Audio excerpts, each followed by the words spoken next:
नमस्कार, legal point में आपका स्वागत है। मैं हूं शिखा राजता। आज हम हिमाचल प्रदेश हाईकोर्ट के कुछ हालिया और महत्वपूर्ण फैसलों पर विस्तार से चर्चा करेंगे। ये मामले कानून के छात्रों और आम जनता दोनों के लिए बहुत जानकारीपूर्ण हैं। अगर आपको हमारे वीडियोस पसंद आते हैं तो कृपया हमारे चैनल को सब्सक्राइब करें, इस वीडियो को लाइक और शेयर करें और कमेंट्स में अपनी राय ज़रूर दें। बेल आइकॉन दबाना न भूलें ताकि आपको हमारे नए वीडियो की जानकारी तुरंत मिले। तो चलिए शुरू करते हैं आज के पहले केस से। पहला मामला लियाकत अली बनाम हिमाचल प्रदेश राज्य। यह एक आपराधिक अपील है जिसमें ट्रायल कोर्ट द्वारा दी गई सजा को चुनौती दी गई थी। हाईकोर्ट ने इस मामले में सभी 13 आरोपियों को बरी कर दिया, जिसका मुख्य कारण पुलिस जांच में गंभीर खामियां, अविश्वसनीय गवाह और शिनाख्त परेड न कराना था। केस का विवरण, मुकदमे का शीर्षक लियाकत अली और अन्य बनाम हिमाचल प्रदेश राज्य। केस नंबर क्रिमिनल अपील संख्या 67 2010 और अन्य संबंधित अपीलें। निर्णय की तारीख 20 जून 2025। माननीय न्यायाधीश माननीय न्यायमूर्ति श्री सुशील कुकरेजा। अपीलकर्ताओं को ट्रायल कोर्ट ने एक मस्जिद के अंदर वक्फ बोर्ड के लोक सेवकों पर दंगा करने और हमला करने के लिए दोषी ठहराया था। अपील पर उच्च न्यायालय ने सभी आरोपियों को बरी कर दिया। न्यायालय ने पाया कि अभियोजन पक्ष का मामला गंभीर दोषों से भरा था, जिसमें एफआईआर में नामित नहीं किए गए अभियुक्तों के लिए टेस्ट आइडेंटिफिकेशन परेड, शिनाख्त परेड आयोजित करने में विफलता शामिल थी। इसके अलावा चोटों के मेडिकल सबूतों को कानूनी रूप से साबित नहीं किया गया, क्योंकि जांच करने वाले डॉक्टर को कभी भी अदालत में पेश नहीं किया गया। न्यायालय ने अभियोजन पक्ष के गवाहों, जो सभी इच्छुक पक्ष थे, के बीच बड़े विरोधाभासों को भी नोट किया और व्यस्त इलाके से किसी भी स्वतंत्र गवाह की जांच नहीं करने के लिए अभियोजन पक्ष के खिलाफ एक प्रतिकूल अनुमान लगाया। मामले में शामिल कानूनी बिंदु। टेस्ट आइडेंटिफिकेशन परेड टीआईपी का सिद्धांत। जब अभियुक्तों के नाम एफआईआर में न हो और वे गवाहों के लिए अजनबी हों, तो टेस्ट आइडेंटिफिकेशन परेड आयोजित करने में विफलता जांच में एक गंभीर चूक है। अदालत में ऐसे अभियुक्तों की पहली बार पहचान एक कमजोर सबूत है और इसे सामान्य रूप से दोष सिद्धि का आधार नहीं बनाना चाहिए जब तक कि अन्य सबूतों से इसकी पुष्टि न हो। दस्तावेजों का सबूत। किसी दस्तावेज जैसे कि मेडिको लीगल सर्टिफिकेट एमएलसी का केवल प्रदर्शन उसके सबूत के बराबर नहीं होता है। एमएलसी में उल्लिखित सामग्री और चोटों को साबित करने के लिए उस डॉक्टर की जांच करना आवश्यक है जिसने घायल की जांच की और प्रमाण पत्र तैयार किया। इच्छुक और स्वतंत्र गवाहों के साक्ष्य का मूल्यांकन। अभियोजन पक्ष के उन गवाहों की गवाही जो मामले की सफलता में गहरी रुचि रखते हैं की सावधानीपूर्वक जांच की जानी चाहिए। जब ऐसे इच्छुक गवाहों के बयानों में बड़े विरोधाभास मौजूद हों और अभियोजन पक्ष अपने मामले का समर्थन करने के लिए एक व्यस्त आबादी वाले क्षेत्र से उपलब्ध स्वतंत्र गवाहों की जांच करने में विफल रहता है, तो अभियोजन पक्ष के खिलाफ एक प्रतिकूल निष्कर्ष निकाला जाना चाहिए। आपराधिक मामलों में सबूत का भार। अभियोजन पक्ष का यह कर्तव्य है कि वह अभियुक्त के खिलाफ अपने मामले को उचित संदेह से परे साबित करे। जब अभियोजन पक्ष का मामला भौतिक विरोधाभासों, गवाहों के बयानों में सुधार, जांच में चूक जैसे टीआईपी आयोजित न करना, चिकित्सा साक्ष्य साबित करने में विफलता और प्रमुख स्वतंत्र गवाहों की जांच न करने से ग्रस्त हो, तो अभियोजन को अपना भार निर्वहन करने में विफल माना जाता है। उच्च न्यायालय ने पाया कि अभियोजन पक्ष उचित संदेह से परे अपना मामला साबित करने में विफल रहा, इसलिए अपीलें स्वीकार कर ली गईं और ट्रायल कोर्ट के दोष सिद्धि और सजा के फैसले को रद्द कर दिया गया और सभी अभियुक्तों को बरी कर दिया गया। दूसरा मामला नारकोटिक्स कंट्रोल ब्यूरो बनाम विवेक शर्मा। इस मामले में हाई कोर्ट ने एक महत्वपूर्ण फैसला सुनाते हुए कहा कि एनडीपीएस एक्ट के तहत कमर्शियल क्वांटिटी के मामलों में मेडिकल सहानुभूति के आधार पर जमानत की सख्त शर्तों को नजरअंदाज नहीं किया जा सकता। केस का विवरण, मुकदमे का शीर्षक नारकोटिक्स कंट्रोल ब्यूरो बनाम Vivek Sharma. Case number criminal miscellaneous petition मुख्य संख्या 2291 2024। निर्णय की तारीख 20 जून 2025। माननीय न्यायाधीश माननीय न्यायमूर्ति Shri Rakesh Kainthla. Narcotics control bureau NCB ने प्रतिवादी को दी गई जमानत को रद्द करने की मांग करते हुए एक याचिका दायर की, जिसके वाहन से 1.950 किलोग्राम चरस, एक वाणिज्यिक मात्रा, बरामद की गई थी। ट्रायल कोर्ट ने इस मेडिकल आधार पर जमानत दे दी थी कि प्रतिवादी को पैरालिटिक अटैक हुआ था। इसके बावजूद कि एनडीपीएस अधिनियम की धारा 27 के तहत अनिवार्य शर्तें पूरी नहीं हुई थीं। उच्च न्यायालय ने जमानत रद्द कर दी, यह मानते हुए कि ट्रायल कोर्ट ने अपने अधिकार क्षेत्र का उल्लंघन किया है। न्यायालय ने फैसला सुनाया कि वाणिज्यिक मात्रा वाले मामलों में जमानत के लिए धारा 27 की कठोर और अनिवार्य वैधानिक प्रावधानों को मेडिकल आधार पर सहानुभूति से दरकिनार नहीं किया जा सकता है। मामले में शामिल कानूनी बिंदु एनडीपीएस अधिनियम धारा 27 वाणिज्यिक मात्रा वाले अपराधों के लिए जमानत तब तक नहीं दी जा सकती जब तक कि अदालत धारा 27 के तहत अनिवार्य दोहरी शर्तों को पूरा नहीं करती। यह मानने के लिए उचित आधार है कि अभियुक्त ऐसे अपराध का दोषी नहीं है और कि वह जमानत पर रहते हुए कोई अपराध करने की संभावना नहीं रखता है। जमानत रद्द करना। वाणिज्यिक मात्रा के मामले में दिया गया जमानत आदेश जो एनडीपीएस अधिनियम की धारा 27 के अनिवार्य कठोर नियमों की अनदेखी करता है, विकृत, अवैध और अस्थिर है। ऐसे आदेश को एक उच्च न्यायालय द्वारा रद्द किया जा सकता है, भले ही अभियुक्त ने उसे दी गई स्वतंत्रता का दुरुपयोग न किया हो। जमानत के लिए चिकित्सा आधार। अदालत की चिकित्सा आधार पर सहानुभूति, जैसे कि अभियुक्त का पैरालिटिक अटैक से पीड़ित होना, एनडीपीएस अधिनियम की धारा 37 के स्पष्ट वैधानिक आदेश को ओवरराइड नहीं कर सकती है, जबकि उपचार के उद्देश्य के लिए अंतरिम जमानत पर विचार किया जा सकता है। वैधानिक शर्तों की अनदेखी करके नियमित जमानत देना अधिकार क्षेत्र से अधिक है। सचेत कब्जा, कॉन्शियस पोजीशन। जब किसी निजी वाहन से प्रतिबंधित पदार्थ बरामद किया जाता है तो वाहन के सभी रहने वालों को प्रतिबंधित पदार्थ के सचेत कब्जे में माना जाता है, खासकर जब वे एक दूसरे को जानते हैं और एक साथ यात्रा कर रहे होते हैं। उच्च न्यायालय ने याचिका स्वीकार कर ली और ट्रायल कोर्ट द्वारा प्रतिवादी को दी गई जमानत को रद्द करने का आदेश दिया। प्रतिवादी को 15 दिनों के भीतर ट्रायल कोर्ट के समक्ष आत्मसमर्पण करने का निर्देश दिया गया। यह थे आज के कुछ महत्वपूर्ण मामले। उम्मीद है आपको यह जानकारी उपयोगी लगी होगी। यदि आपके कोई प्रश्न हैं या आप किसी विशेष कानूनी विषय पर वीडियो चाहते हैं तो हमें नीचे कमेंट्स में बताएं। हमारे चैनल लीगल पॉइंट को सब्सक्राइब करना, वीडियो को लाइक और शेयर करना न भूलें। अब चलते हैं अगले केस की ओर। तीसरा मामला रामकली और अन्य बनाम Messrs Kangra ex serviceman transport और अन्य। यह मामला मोटर वाहन अधिनियम के तहत मुआवजे के दावे से संबंधित है, जहां हाई कोर्ट ने यह स्पष्ट किया कि मुआवजा पाने के लिए वाहन चालक की लापरवाही को साबित करना एक अनिवार्य शर्त है। केस का विवरण, मुकदमे का शीर्षक रामकली और अन्य बनाम Messrs Kangra ex serviceman transport और अन्य। केस नंबर FAO संख्या 195/2013। निर्णय की तारीख 20 जून 2025। माननीय न्यायाधीश, माननीय न्यायमूर्ति श्री विवेक सिंह ठाकुर, अपीलकर्ता जो मृतक राजकुमार के कानूनी उत्तराधिकारी हैं, ने मोटर दुर्घटना दावा न्यायाधिकरण में CT द्वारा अपने दावे की याचिका को खारिज करने को चुनौती दी थी। मृतक की मृत्यु उस वैन में हुई जिसमें वह यात्रा कर रहा था और प्रतिवादियों के स्वामित्व वाली एक बस के बीच हुई दुर्घटना में हुई थी।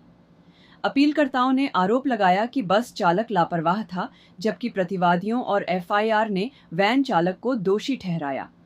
उच्च न्यायालय ने MACT के फैसले को बरकरार रखा, ये पाते हुए कि अपीलकर्ता बस चालक द्वारा की गई जल्दबाजी और लापरवाही पूर्ण ड्राइविंग को साबित करने में विफल रहे थे। अदालत ने अपीलकर्ताओं के खिलाफ एक प्रतिकूल निष्कर्ष निकाला क्योंकि उन्होंने वैन के चालक और एक अन्य घायल यात्री की जांच नहीं की, जो दुर्घटना के तरीके पर गवाही देने के लिए सबसे अच्छे गवाह थे। मामले में शामिल कानूनी बिंदु: मोटर वाहन अधिनियम धारा 166 MV। अधिनियम की धारा 166 के तहत दायर दावे की याचिका में मुआवजा देने के लिए दुर्घटना में शामिल वाहन के चालक की ओर से जल्दबाजी और लापरवाही पूर्ण ड्राइविंग को साबित करना एक अनिवार्य शर्त साइने क्वा नॉन है। यदि दावेदार इस आवश्यक घटक को स्थापित करने में विफल रहते हैं तो याचिका विफल होनी चाहिए।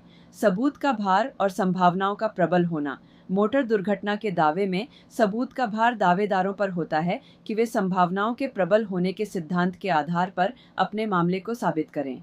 यदि दावेदार ठोस और विश्वसनीय सबूत पेश करके इस बोझ को उठाने में विफल रहते हैं तो दावा कायम नहीं रखा जा सकता। प्रतिकूल अनुमान। जब कोई पक्ष सबसे अच्छे सबूत पेश करने की स्थिति में हो, इस मामले में वाहन के अन्य घायल यात्री, जिसमें चालक भी शामिल है, लेकिन उन्हें रोकता है और इसके बजाय एक ऐसे गवाह की जांच करता है जिसकी मौके पर उपस्थिति संदिग्ध है, तो उस पक्ष के खिलाफ एक प्रतिकूल अनुमान निकाला जाना चाहिए।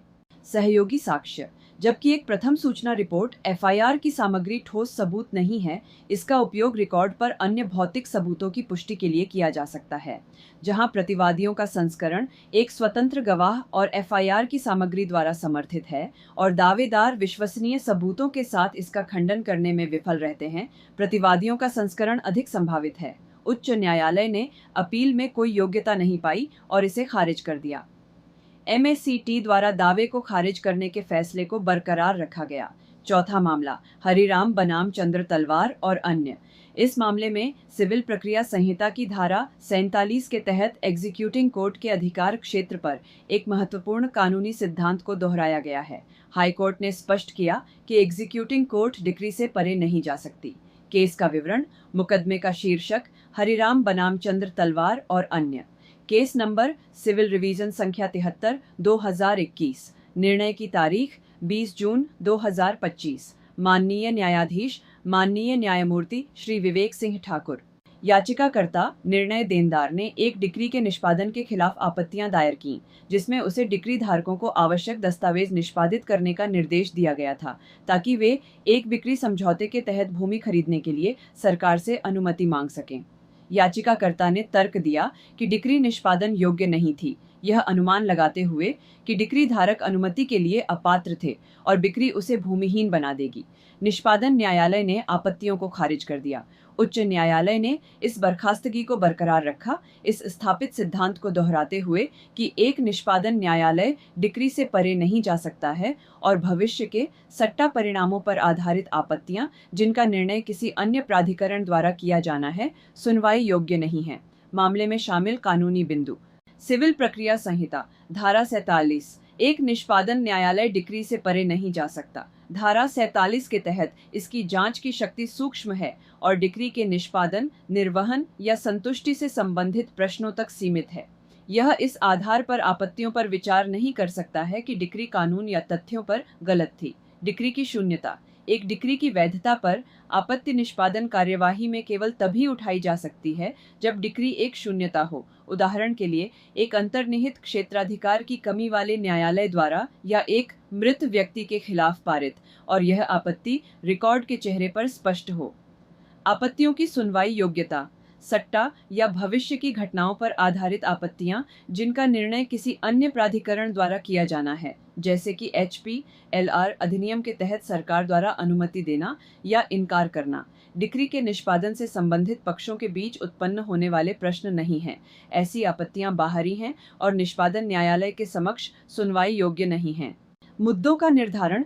यह कानून का आदेश नहीं है कि निष्पादन न्यायालय को धारा 47 के तहत दायर हर आपत्ति के लिए औपचारिक मुद्दे तय करने और एक परीक्षण आयोजित करने की आवश्यकता है। अदालत के पास यह तय करने का विवेक है कि आपत्तियों की प्रकृति के आधार पर मुद्दों की आवश्यकता है या नहीं।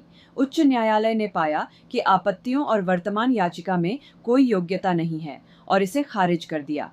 पार्टियों को संबंधित ट्रायल कोर्ट एग्जीक्यूटिंग कोर्ट के समक्ष उपस्थित होने का निर्देश दिया गया। यह थे अब तक के 4 महत्वपूर्ण मामले। लीगल पॉइंट पर हम हमेशा कोशिश करते हैं कि कानून की जटिलताओं को आप तक सरल भाषा में पहुंचाएं। अगर आप हमारे इस प्रयास की सराहना करते हैं तो कृपया चैनल को सब्सक्राइब करें, वीडियो को लाइक करें और अपने दोस्तों के साथ ज़रूर शेयर करें। चलिए अब देखते हैं हमारा अगला केस। 5वां मामला, वीर सिंह बनाम C.BI। यह मामला आपराधिक प्रक्रिया से जुड़ा है, जहां इलेक्ट्रॉनिक साक्ष्य को साबित करने के लिए आवश्यक सेक्शन 65B के सर्टिफिकेट को पेश करने के चरण पर एक महत्वपूर्ण व्यवस्था दी गई है। केस का विवरण, मुकदमे का शीर्षक, वीर सिंह बनाम C.BI। Case number criminal revision संख्या 297 2025। निर्णय की तारीख 20 जून 2025। माननीय न्यायाधीश माननीय न्यायमूर्ति श्री राकेश कैंथला। याचिकाकर्ता, जो एक भ्रष्टाचार मामले में आरोपी है, ने ट्रायल कोर्ट के उस आदेश को चुनौती देते हुए एक पुनरीक्षण याचिका दायर की, जिसमें सीबीआई को एक डीवीडी प्रदर्शनी के लिए भारतीय साक्ष्य अधिनियम की धारा 65B के तहत एक प्रमाण पत्र प्रस्तुत करने के लिए एक गवाह PW5 को वापस बुलाने की अनुमति दी गई थी। याचिकाकर्ता ने तर्क दिया कि यह अभियोजन पक्ष के मामले में एक कमी को भरने के बराबर है। उच्च न्यायालय ने 2 आधारों पर पुनरीक्षण याचिका खारिज कर दी। सबसे पहले, आदेश प्रकृति में अंतर्वर्ती था और इस प्रकार CRPC की धारा 377(2) के तहत एक पुनरीक्षण वर्जित था। दूसरे, योग्यता के आधार पर अदालत ने माना कि धारा 65B प्रमाण पत्र एक उपचार योग्य दोष है और न्याय सुनिश्चित करने के लिए परीक्षण समाप्त होने से पहले किसी भी स्तर पर प्रस्तुत किया जा सकता है। मामले में शामिल कानूनी बिंदु: आपराधिक प्रक्रिया संहिता धारा 377 CRPC की धारा 311 के तहत एक गवाह को एक दस्तावेज प्रस्तुत करने के लिए वापस बुलाने की अनुमति देने वाला आदेश पूरी तरह से एक अंतर्वर्ती आदेश है। ऐसे आदेश के खिलाफ एक आपराधिक पुनरीक्षण CRPC की धारा 397(2) द्वारा स्पष्ट रूप से वर्जित है। साक्ष्य अधिनियम धारा 65B, इलेक्ट्रॉनिक रिकॉर्ड के साथ साक्ष्य अधिनियम की धारा 85B के तहत एक प्रमाण पत्र का उत्पादन न करना एक उपचार योग्य दोष है, न कि एक घातक दोष। प्रावधान का उद्देश्य इलेक्ट्रॉनिक साक्ष्य की प्रामाणिकता सुनिश्चित करना है और बाद में इसके उत्पादन की अनुमति देना अभियोजन पक्ष के मामले में एक कमी को भरने के बराबर नहीं है। प्रस्तुत करने का चरण: साक्ष्य अधिनियम की धारा 65B के तहत एक प्रमाण पत्र कार्यवाही के किसी भी चरण में प्रस्तुत किया जा सकता है, जब तक कि परीक्षण अभी समाप्त नहीं हुआ हो। अदालत न्याय के हित में और सच्चाई तक पहुंचने के लिए CRPC की धारा 311 के तहत अपनी शक्ति का प्रयोग करके अभियोजन पक्ष को ऐसा प्रमाण पत्र प्रस्तुत करने की अनुमति दे सकती है। निष्पक्ष सुनवाई का सिद्धांत: एक निष्पक्ष सुनवाई का मतलब यह नहीं है कि यह केवल अभियुक्त के लिए निष्पक्ष होनी चाहिए। इसका उद्देश्य यह सुनिश्चित करना है कि कोई भी दोषी व्यक्ति दंड से न बचे और किसी भी निर्दोष व्यक्ति को दोषी न ठहराया जाए। उच्च न्यायालय ने माना कि ट्रायल कोर्ट का दृष्टिकोण सही था और याचिका में कोई दम नहीं था, इसलिए पुनरीक्षण याचिका खारिज कर दी गई। छठा मामला श्यामा पावर इंडिया लिमिटेड बनाम हिमाचल प्रदेश राज्य और अन्य। यह मामला GST कानून से जुड़ा है, जहां हाई कोर्ट ने अंडर प्रोटेस्ट भुगतान के कानूनी महत्व को स्पष्ट किया है। केस का विवरण: मुकदमे का शीर्षक श्यामा पावर इंडिया लिमिटेड बनाम हिमाचल प्रदेश राज्य और अन्य, केस नंबर CWP संख्या 6990 2025। निर्णय की तारीख 19 जून 2025। माननीय न्यायाधीश माननीय न्यायमूर्ति श्री तरलोक सिंह चौहान और माननीय न्यायमूर्ति श्री सुशील कुकरेजा। याचिकाकर्ता कंपनी को एक GST ऑडिट का सामना करना पड़ा, जहां 1,11,45,134 रुपये के इनपुट टैक्स क्रेडिट ITC पर विवाद था। कथित दबाव में याचिकाकर्ता ने इस राशि को अंडर प्रोटेस्ट DRC 03 के माध्यम से रिवर्स कर दिया। GST प्राधिकरण प्रतिवादी संख्या 4 ने तब इस भुगतान को दायित्व की स्वीकृति मानते हुए एक आदेश पारित किया। नतीजतन प्राधिकरण ने शून्य कर मांग की पुष्टि की, क्योंकि यह भुगतान किया गया था, लेकिन एक भारी जुर्माना और ब्याज लगाया। इस प्रक्रियात्मक विसंगति ने याचिकाकर्ता को मूल कर मांग के खिलाफ अपील दायर करने से रोक दिया। उच्च न्यायालय ने आदेश को रद्द कर दिया, यह मानते हुए कि अंडर प्रोटेस्ट भुगतान दायित्व की स्वीकृति नहीं है, और प्राधिकरण को विवादित कर दिखाते हुए एक नया आदेश जारी करने का निर्देश दिया, जिससे याचिकाकर्ता को एक उचित अपील दायर करने में सक्षम बनाया जा सके। मामले में शामिल कानूनी बिंदु: अंडर प्रोटेस्ट भुगतान का सिद्धांत।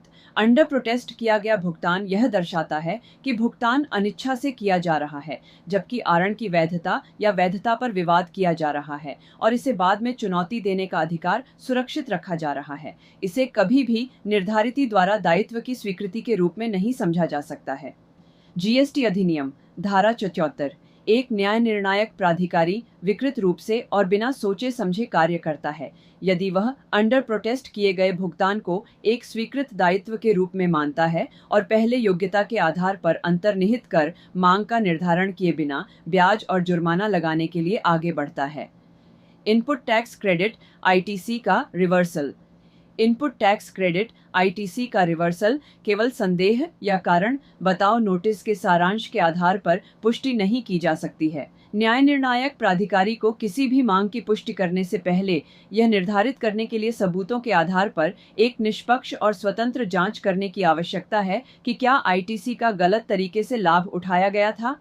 अपील का अधिकार। जब एक न्याय निर्णायक प्राधिकारी इस तरह से एक आदेश पारित करता है जो प्रभावी रूप से निर्धारिती को उनके वैधानिक अपील के अधिकार से वंचित करता है, तो ऐसा आदेश कानूनी रूप से अस्थिर होता है और इसे रद्द किया जा सकता है, ताकि निर्धारिती को अपीलीय प्राधिकारी के समक्ष मामले पर बहस करने में सक्षम बनाया जा सके। उच्च न्यायालय ने रिट याचिका को स्वीकार कर लिया और धारा 74 के तहत पारित आदेश, जिसमें ब्याज और जुर्माना लगाया गया था, को रद्द कर दिया। प्रतिवादी संख्या 4 को विवादित कर की राशि को शामिल करते हुए एक नया DRC 07 जारी करने का निर्देश दिया गया, ताकि याचिकाकर्ता अपीलीय प्राधिकारी के समक्ष अपील दायर कर सके। 7वां मामला Messrs sports station India private limited और अन्य बनाम अजय अरे। यह मामला भूमि पर अतिक्रमण से संबंधित है, जहां अदालत ने लोकल कमिश्नर की रिपोर्ट के साक्ष्य मूल्य और उसे चुनौती देने की प्रक्रिया पर महत्वपूर्ण कानूनी व्यवस्था दी है। केस का विवरण। मुकदमे का शीर्षक Messrs sports station India private limited और अन्य बनाम अजय अरे। केस नंबर RSA संख्या 389/2016। निर्णय की तारीख 20 जून 2025। माननीय न्यायाधीश माननीय न्यायमूर्ति श्री विवेक सिंह ठाकुर। अपीलकर्ताओं प्रतिवादियों ने एक लोकल कमिश्नर की रिपोर्ट के आधार पर उनके खिलाफ पारित कब्जे की डिक्री को चुनौती दी, जिसमें पाया गया कि उन्होंने वादी की 16 बिस्वा भूमि पर अतिक्रमण किया था। कमिश्नर को ट्रायल कोर्ट ने दोनों पक्षों की सहमति से नियुक्त किया था। अपीलकर्ताओं ने रिपोर्ट पर आपत्तियां दायर की, लेकिन जिरह के लिए कमिश्नर को बुलाने के लिए कभी भी अदालत में आवेदन नहीं किया। ट्रायल कोर्ट और प्रथम अपीलीय अदालत दोनों ने रिपोर्ट के आधार पर मुकदमे का फैसला सुनाया। उच्च न्यायालय ने दूसरी अपील में अपील खारिज कर दी, यह मानते हुए कि CPC के आदेश 26 नियम 10(2) के तहत एक कमिश्नर की रिपोर्ट स्वयं में साक्ष्य है और अपीलकर्ताओं पर आपत्ति करने वाले पक्ष के रूप में कमिश्नर को बुलाने और जांच करने का भार था, जो वे करने में विफल रहे। मामले में शामिल कानूनी बिंदु। कमिश्नर की रिपोर्ट का साक्ष्य मूल्य। CPC के आदेश 26 नियम 10(2) के अनुसार एक लोकल कमिश्नर की रिपोर्ट और उसके द्वारा लिए गए साक्ष्य स्वचालित रूप से मुकदमे में साक्ष्य होंगे और रिकॉर्ड का हिस्सा बनेंगे। रिपोर्ट को साक्ष्य के रूप में मानने के लिए कमिश्नर की जांच करना कोई कानूनी आवश्यकता नहीं है। कमिश्नर की रिपोर्ट को चुनौती देने की प्रक्रिया। जबकि एक अदालत कमिश्नर की जांच कर सकती है, रिपोर्ट को चुनौती देने का प्राथमिक भार उस पक्ष पर होता है जिसे इस पर आपत्तियां हैं। ऐसे पक्ष को अदालत की अनुमति से अपनी आपत्तियों को साबित करने के लिए व्यक्तिगत जांच या जिरह के लिए कमिश्नर को बुलाने के लिए कदम उठाने चाहिए। लोकल कमिश्नर की नियुक्ति। जब कोई अदालत किसी पक्ष द्वारा भरोसा की गई सीमांकन रिपोर्ट की शुद्धता के बारे में संदेह करती है, तो अदालत का यह कर्तव्य है कि वह उचित न्याय निर्णयन के लिए विवादित क्षेत्र का सीमांकन करने के लिए एक नया लोकल कमिश्नर नियुक्त करे। कब्जे के मुकदमे की सीमा। स्वामित्व के आधार पर अचल संपत्ति के कब्जे के लिए मुकदमा दायर करने की सीमा अवधि बेदखली की तारीख से 12 वर्ष है। उच्च न्यायालय ने अपील को खारिज कर दिया और इसे योग्यता रहित पाया। निचली अदालतों द्वारा पारित निर्णय और डिक्री को बरकरार रखा गया। तो यह थे आज के सभी महत्वपूर्ण मामले। मुझे उम्मीद है कि आपको हमारी यह प्रस्तुति पसंद आई होगी और आपके कानूनी ज्ञान में वृद्धि हुई होगी। लीगल पॉइंट पर हम ऐसे ही जानकारीपूर्ण वीडियो लाते रहेंगे। हमारे साथ बने रहने के लिए आपका बहुत बहुत धन्यवाद। अगली बार फिर मिलेंगे एक नए कानूनी विषय के साथ। नमस्कार।